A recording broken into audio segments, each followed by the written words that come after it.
Ella, Iya, Be. coba lu hitung semuanya. Ini uang jual hasil tanah 2,1 M. Terus uang yang kemarin itu 57 juta. Sama uang yang dikasih ke Pohindun 10 juta, Be. Nah, itu jangan lupa dari Cang Ipul 150 juta ya, Bang. 150 juta.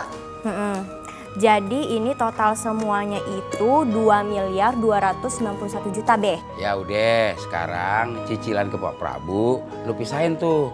Kasih 2 M aja. Bener, Bang. Iya, Be. Ya udah, pisahin tuh.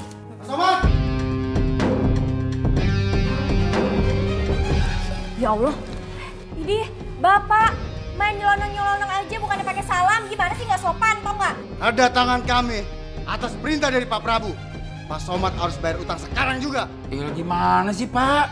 Tenggang waktunya masih 2 hari lagi Pak. Ini juga udah saya siapin.